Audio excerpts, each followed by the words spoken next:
আমরা সকল বিষয় বিবেচনা করে সিদ্ধান্ত নিয়েছি যে আগামী জাতীয় সংসদ নির্বাচনের দেশের মানুষ অপেক্ষা করছে ভোটের, কিন্তু রাজনীতির অন্দরমহলে চলছে অন্য খেলা। আজকের বড় প্রশ্ন, নির্বাচন কি সত্যিই হবে, নাকি এর পেছনে চলছে ভিন্ন কোনো পরিকল্পনা?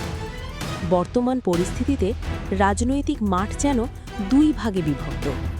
এক পক্ষ বলছে নির্বাচন সময় মতোই হবে, আরেক পক্ষ সন্দেহ করছে ভেতরে ভেতরে চলছে ভিন্ন হিসেব নিকাশ। কূটনৈতিক তৎপরতা, দলগুলোর হঠাৎ বৈঠক আর ক্ষমতাধর মহলের নীরবতা, সব মিলিয়ে সাধারণ মানুষের মনে তৈরি হচ্ছে একটাই প্রশ্ন, আসলে কি রান্না হচ্ছে ভেতরে? বিশ্লেষকরা বলছেন নির্বাচন ঘিরে রয়েছে তিনটে সম্ভাব্য দৃশ্যপট। ১. নির্ধারিত সময়েই ভোট। ২. রাজনৈতিক সমঝোতার মাধ্যমে পরিবর্তন। ৩. নতুন কোনো চমক যা পুরো হিসাব বদলে দিতে পারে।